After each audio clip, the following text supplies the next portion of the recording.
Halo, namaku Istia, biasa dipanggil Istia atau Tia. Aku lulusan dari jurusan Hubungan Internasional Universitas Indonesia di tahun 2022 dan sekarang aku lagi internship di Pertamina Persero. Selama kuliah, kakak ikut organisasi apa aja atau kegiatan semacam komunitas atau mungkin juga volunteering? Boleh nih kakaknya cerita-cerita dulu ke kita. Oke, pas kuliah aku mostly ikut organisasi gitu di kampus karena aku jurusan HI. Aku ikut himpunan jurusan, aku waktu itu jadi staff dan juga jadi badan pengurus harian di himpunan. Selain itu aku juga aktif di organisasi yang bergerak di bidang isu-isu internasional namanya Foreign Policy Community of Indonesia. Jadi kita banyak ngebahas tentang kebijakan luar negeri. Di situ aku juga aktif. Jadi mostly aku aktif di dua organisasi itu, himpunan dan juga FPCI atau FPCI kita nyebutnya. Dan kalau lomba aku nggak begitu banyak ngikutin sih, paling kayak yang simpel-simpel kayak lomba video gitu-gitu kadang aku ngikutin. Atau juga aku juga di akhir-akhir perkuliahan aku jadi asisten dosen juga selama setahun atau satu semester gitu kurang lebih aku jadi asdol. Ada nggak pengalaman intern sebelum di Pertamina ini? Ada, pas aku masih kuliah, pas aku masih jadi mahasiswa aktif, aku pernah 2 kali ikut internship lainnya. Pertama itu aku pernah ikut di Ruang Guru, aku ikut di Yayasan Ruang Gurunya itu cuma sekitar 3 bulan. Itu di tahun 2020 pas lagi pandemi, awal-awal pandemi aku intern di situ. Terus di tahun 2021-nya aku intern lagi, atau istilahnya sih di perusahaan itu nyebutnya magang ya karena masih mahasiswa aktif gitu. Itu aku intern di salah satu anak perusahaannya Pertamina, itu di Pertamina Hulu Energy atau PHE. Di situ aku 2 bulan intern dan itu juga full online sih sama kayak di ruang guru karena masih pandemi. Gitu. Jadi itu 2 pengalaman internship atau magang aku sebelum aku jadi fresh graduate dan sekarang intern di Pertamina Persero. Apa nih yang membuat kakak tertarik untuk bisa melamar sebagai intern di Pertamina? Oke, mungkin karena aku sebelumnya udah pernah 2 bulan sih ya di PHE sebelumnya gitu di anak perusahaannya Pertamina. Awalnya aku cuman penasaran aja gitu karena itu sektor perusahaan di sektor energi, oil and gas gitu dan aku waktu itu lagi tertarik banget sama SDGs. Aku kayak pengen nyari tahu gimana sih kaitannya gimana sebuah perusahaan oil and gas ini bisa menerapkan atau bisa mencapai tujuan-tujuan keberlanjutan gitu. Itu karena penasaran aku sebagai anak HI ketika itu gitu, ketika aku masih menjadi mahasiswa aktif. Nah kemudian setelah aku 2 bulan di situ, pas banget pas aku baru lulus, sambil nunggu wisuda di Pertamina Persero, lagi buka lowongan dan salah satunya itu buat jurusan HI, karena HI itu lumayan tricky ya nyari, lowongan-lowongan yang sesuai gitu dan mumpung lagi ada aku coba apply dan ternyata cocok dengan, hal-hal yang pengen aku pelajarin di fungsi tempat aku bekerja sekarang gitu. Jadi masih relevan dengan ilmu HI aku, jadi aku pengen explore lebih gimana sih sebuah perusahaan energi ini bisa menjalankan hal-hal, untuk mencapai tujuan keberlanjutan tersebut yang masih relevan dengan, ilmu aku sebagai lulusan HI gitu.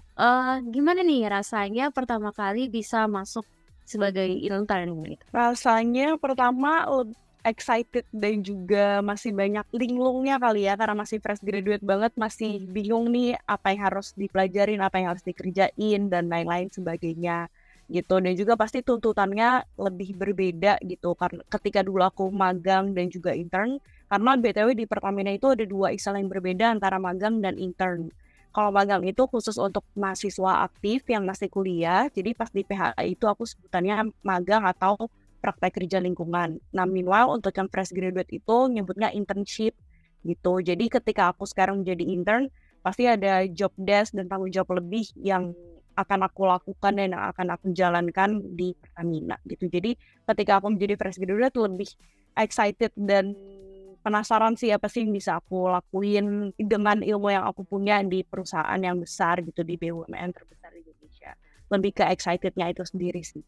Gimana proses seleksi sampai kakak bisa diterima nih di posisi intern di Pertamina? Oke, kalau proses seleksi buat internship di Pertamina itu cukup simpel sebenarnya. Mungkin karena ini cuma internship ya, beda untuk nanti yang full time atau experience hire lainnya. Kalau internship di Pertamina itu cuman 2 tahapan. Pertama itu cuman seleksi berkas, jadi langsung kayak upload CV, dan lain-lain sebagainya di web rekrutmennya Pertamina.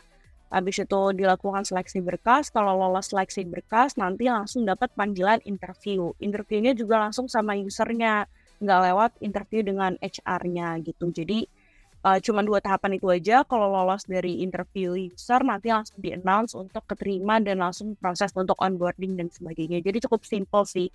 Cuman 2 tahapan tersebut kurang lebih aku seleksinya hampir sebulanan gitu. Apa aja yang Kakak lakukan selama intern di Pertamina ini? Kalau job desk-nya cukup beragam karena di fungsi aku juga cukup wide range banget task yang dikerjain sehari-harinya. Yang pernah aku kerjain beberapa itu misalnya kita nyiapin untuk ikut penilaian rating internasional gitu, gimana Pertamina ini dinilai di Global Rating Agency. Itu kan ada persiapan dokumen-dokumennya, aku bantu di situ, analisis dari gimana naikin skor perusahaan dari tahun sebelumnya gitu. Dan juga misalnya mau ada opportunity untuk kerjasama dengan pihak asing, misalnya dengan pemerintah negara dari luar yang akan memberikan bantuan, grant, funding, dan sebagainya. Di situ aku juga bantu support, facilitate untuk meeting-meetingnya gitu. Dan juga monitoring agreement internasional, terus juga terlibat dengan meeting-meeting dengan kementerian dan lain sebagainya gitu. Jadi cukup beragam sih, dari monitoring kerjaan, bantu-bantu persiapan meeting, hingga persiapan dokumen untuk ikut berbagai awards atau things sebagainya gitu. Kurang lebih itu sih yang aku lakuin sehari-hari. Nah, apa yang perlu teman-teman mahasiswa tahu tentang posisi tersebut, dan kira-kira nilai plusnya apa sih kalau melamar di posisi investor relations itu? Oke, untuk posisi investor relations ini yang perlu teman-teman tahu itu mungkin ini memang posisi atau fungsi yang mungkin belum banyak orang dengar atau belum banyak yang relevan gitu ya, tentang apa sih ini, nggak terkenal misalnya HR atau business analyst dan lain sebagainya. Jadi tentang investor relations ini sesuai namanya, basically kita akan banyak berhubungan dengan para investor, terutama investor-investor asing. Jadi semua pertanyaan yang masuk dari investor atau kita akan mencari investor itu dilakukan di tim investor relation tersebut. Kalau ada project-project yang perlu dicarikan pendanaannya atau project-project yang kiranya bisa dicarikan partner untuk kerjasama, itu tim aku yang bantu support mencarikan partnernya tersebut gitu. Jadi ada engagement dengan para investor ataupun partner-partner asing gitu. Dan ini mungkin lebih banyak relevan pastinya dengan anak-anak lulusan yang misalnya bisnis manajemen, ilmu ekonomi, akuntansi juga pasti relevan, karena banyak pertanyaan dari investor tersebut tentang pasti kondisi keekonomian perusahaan, tapi juga relevan banget sama anak-anak HI kayak aku karena kita banyak banget engage dengan partner-partner internasional. Jadi dapat exposure lebih dari partner ataupun government negara-negara lain, kurang lebih kayak gitu. Nah, hal apa yang menjadi favorit Kakak atau bagian yang menurut Kakak itu paling membuat Kakak excited gitu? Yang paling bikin excited atau paling aku happy gitu kalau ngerjainnya pas lagi mau ada yang tadi udah aku sebutin, seperti mau ada rating perusahaan gitu, penilaian skor perusahaan dalam beberapa aspek.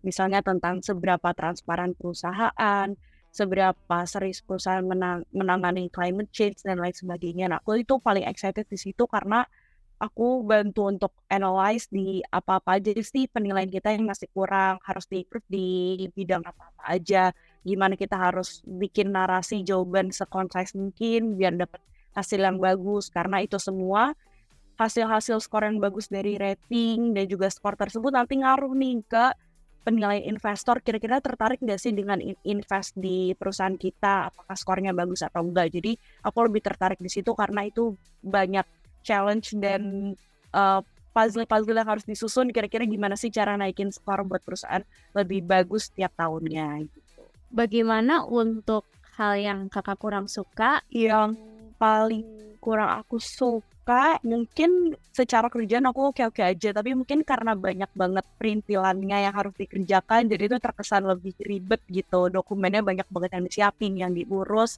Itu misalnya lebih ke nyiapin dokumen-dokumen dalam berbagai hal sih, misalnya mau ikut awards internasional, kan misalnya mau ada dokumen pembuatan report internal atau buat dipublish keluar sebagai disclosure. Nah, itu agak ribet gitu karena banyak banget perintilan-perintilannya. Dan kalau lebih ke skill apa yang harus dipunya, mungkin lebih ke ketelitian dan juga archiving kali ya, karena itu dokumennya nyebar di mana-mana, jadi harus bisa nge-compile-nya dengan baik, bisa nyusun jawaban dengan baik dan lain sebagainya. Itu sebenarnya lebih ke teknis aja sih, tapi overall oke-oke aja dan ya menyenangkan sih. Cuman itu ya hanya terjadi kalau lagi banyak-banyaknya pekerjaan aja lagi numpuk, tapi selain itu aman sih. Hal unik apa yang Kakak temukan selama Kakak menjalani intern di investor relation ini? Yang paling membedakan mungkin kalau aku di HI belajarnya lebih ke politiknya banget gitu kan. Ngebayanginnya cuman di level negaranya aja gitu, terlalu luas gimana negara A interaksi sama negara B gitu. Tapi begitu aku kerja di sini, intern di sini, yang paling bikin seru itu bisa melihat langsung gitu apa sih yang dilakuin negara A interaksi dengan negara B, ini bentuk diplomasi apa dan lain sebagainya gitu.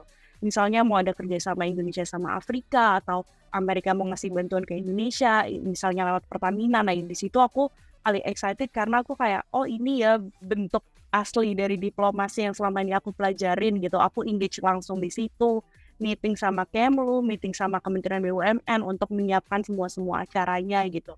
Misalnya kayak ada G20 kemarin, ada berbagai konferensi internasional yang tim aku ikutin. Jadi itu sih yang bikin lebih serunya ada di tim ini gitu, karena aku bisa kayak expose langsung sama hal-hal yang dulu aku pelajarin. Apa yang udah Kakak pelajari selama intern dari segi soft skill nih? Kalau dari soft skill mungkin lebih ke gimana how to create nice or concise paragraph, karena itu sering banget aku bikin berbagai macam tulisan untuk laporan, untuk ngikut awards tadi gitu. Dan itu penting banget gimana kita bisa nge-summarize hal-hal yang udah kita lakuin dari perusahaan. Misalnya selama 1 tahun terakhir itu harus kita highlight achievement-nya, sementara banyak banget yang bisa di-highlight, tapi itu harus misalnya cuma boleh dalam 300 kata. Nah itu aku belajar gimana sih untuk berkomunikasi lewat tulisan dengan baik, atau juga gimana berkomunikasi dengan banyak pihak, karena kerjaan aku banyak banget komunikasi dengan seluruh fungsi di seluruh Pertamina. Gimana kita bisa reach out ke kementerian, reach out ke teman-teman internal Pertamina, atau dengan external parties, dengan organisasi internasional. Nah itu secara komunikasi itu benar-benar diasah banget, dan juga karena banyak ke-expose dengan partner-partner internasional, bahasa Inggrisnya juga semakin dilatih gitu. Walaupun masih banyak juga sih nge-reach out-nya ke teman-teman internal. Jadi komunikasi secara tulisan dan juga secara verbal benar-benar aku dapetin banget selama aku intern di Pertamina. Nah, ada nggak nih benefit dan juga uang saku yang Kakak dapatkan? Boleh nih di-spill ke kita? Kalau yang didapat ada pasti mungkin kayak sama mungkin ya dengan yang lain-lainnya, pasti kayak BPJS gitu-gitu dapat gitu ya.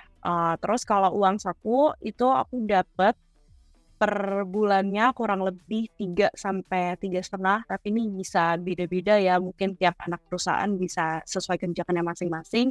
Itu aku dapat tiap bulannya kurang lebih segitu. Kurang lebih itu sih yang aku dapat. Saran apa yang dapat Kakak berikan buat teman-teman yang ingin mendaftar intern di PT Pertamina? Saran buat teman-teman mungkin udah perlu dipelajarin gitu tentang perusahaannya itu sendiri. Mungkin itu basic knowledge yang perlu diketahui lah gitu. Pasti sebelum interview pasti teman-teman nyiapin juga. Kenapa ini perlu banget dipelajarin? Karena Pertamina tuh besar banget, Pertamina Group tuh besar banget, banyak banget anak-anak perusahaan, cucu-cucu perusahaan, cicit perusahaan, dan sektornya tuh luas banget, nggak cuma di energi, migas doang, tapi kan ada yang di penerbangan, rumah sakit, segala macam ada. Jadi pastiin teman-teman tahu mau apply di mana, kira-kira pekerjaannya seperti apa, relevan atau enggak. Jadi jangan sampai salah mempelajari tentang Pertamina sendiri, karena Pertamina itu gede banget, dan bahkan mungkin sesama orang Pertamina aja belum tentu kenal satu sama lain dan tahu job desk mereka apa gitu. Jadi pastiin do your research tentang perusahaan tempat kamu apply. Kenapa teman-teman harus melamar di Pertamina? Kenapa harus apply di Pertamina? Karena Pertamina salah satu BUMN terbesar di Indonesia, masuk di Fortune 500 juga, dan juga udah sangat well established banget, udah 60-an tahun lebih berdiri. Jadi ketika teman-teman masuk ke Pertamina, teman-teman benar-benar masuk ke lingkungan korporasi yang sebenar-benarnya dan juga lingkungannya itu sangat welcome banget buat fresh graduate maupun para teman-teman yang masih magang, masih kuliah gitu. Jadi benar-benar disiapin dari awal banget apa-apa aja yang dilakuin, apa sih yang Pertamina lakukan untuk Indonesia, gimana Pertamina kerjasama dengan pihak asing dan lain sebagainya itu benar-benar didapetin. Jadi menurut aku ini salah satu kesempatan buat teman-teman, nggak cuman anak-anak teknik doang biasanya kan kalau Pertamina, tapi teman-teman misal dari komunikasi, dari HI dan lain sebagainya masih bisa banget banyak belajar di sini. Kakak boleh nih share CV-nya kakak. Oke, boleh dong aku share ya. Oke, jadi ini CV aku pas aku apply cuman 1 halaman aja, sesingkat mungkin. Pasti ya biasa lah ya, ada nama, tempat aku tinggal, kontak-kontak aku, dan juga ini ada summary tentang aku experience di bidang apa-apa aja, dan aku dikenal sebagai orang yang seperti apa. Terus di sini di education aku cuman input pendidikan terakhir aku aja pas aku S1, aku jurusan apa. Kemudian yang paling banyak di sini pasti aja experience. Di sini ada 3 yang aku highlight gitu. Yang pertama pengalaman aku di Pertamina Hulu Energy, karena itu pasti akan relevan pada saat aku apply di Pertamina karena masih dalam satu lingkungan yang sama. Di sini aku mention apa-apa aja yang udah aku kerjain, relevansinya dengan ilmu aku di HI dan lain sebagainya. Kemudian kalau pengalaman kedua ini adalah sebenarnya pengalaman organisasi aku, dan ini cuman aku highlight yang paling penting-penting aja karena sebenarnya ada beberapa jabatan lainnya, ini salah satu aja yang aku highlight di posisi tertingginya gitu. Ini aku untuk summary dari pengalaman organisasi aku ini lebih ke aku punya pengalaman untuk research dan juga manage events dan juga banyak komunikasi dengan pihak-pihak asing gitu, dan ini pasti relevan dengan posisi yang aku apply kemarin. Dan yang ketiga ini yang aku highlight juga pengalaman aku pas di ruang guru tentang apa-apa aja yang aku kerjain. Lagi-lagi aku nge-highlight kalau aku udah pernah banyak kerjasama dengan pihak-pihak asing dan banyak puluhan ribu orang gitu. Dan di paling bawah ini simpel aja, aku cuman nyebutin skill-skill apa aja yang aku punya dan kemampuan bahasa aku gitu. Cuman kayak cuman analytical skill, terus juga biasa lah ya Microsoft Office, terus juga aku bisa foto and video editing, fotografi, dan juga kalau bahasa cuman bahasa Indonesia dan bahasa Inggris. Better kalau ada udah ada pernah ikut TOEFL atau IELTS, di-mention juga skornya berapa, karena waktu itu aku belum sempat ikut TOEFL atau IELTS, jadi nggak aku mention di sini, tapi pas di interview sebenarnya aku ditanyain tentang kemampuan bahasa Inggris aku. Kurang lebih itu sih CV aku cuman 1 halaman aja. Oke Kak, nah kakak boleh nih kasih tips ya ke teman-teman gimana caranya supaya teman-teman ini CV-nya bisa dilirik sama HR pas lagi mau intern atau lamar kerja. Oke, yang pertama cari tahu dulu posisi tempat kamu apply ini job desk-nya apa-apa aja. Dari situ kamu kan bisa ngeliat juga, oh kayaknya cocok nih dengan pengalaman yang udah ada. Nah, dari job desk tersebut, kamu bisa ngenarasiin poin-poin di sini semirip mungkin atau serelevan mungkin dengan posisi yang akan kamu apply gitu. Dan juga pastinya aku biasanya ngasih gambaran singkat dulu tentang perusahaannya, aku bekerja di fungsi apa aja yang pernah aku kerjain, dan biasanya sebisa mungkin sih aku nyebutin angka-angka kuantitatif gitu tentang apa-apa aja yang aku kerjain. Kayak misalnya pas di FPCI, aku udah kerjasama dengan 50 partner nasional dan internasional. Terus kalau di ruang guru, aku pernah nge-handle 40.000 applicants dengan 3.000 partisipan. Di situ sebisa mungkin aku quantify. Nah, tapi beda case-nya kalau memang pas aku di PHI kemarin, aku nggak ada hal-hal yang bisa aku mention gitu angka kuantitatifnya. Jadi aku lebih menekankan pengalaman apa sih yang paling berharga dan paling banyak pengalaman yang buat aku, sedetail mungkin aku kerjasama dengan pihak-pihak mana. Jadi itu sih yang lebih di highlight. Sebisa mungkin dibikin poin-poinnya ini singkat-singkat aja, 2-3 bullet point, dan juga sebisa mungkin quantify achievement yang udah pernah kamu lakuin di pengalaman-pengalaman sebelumnya.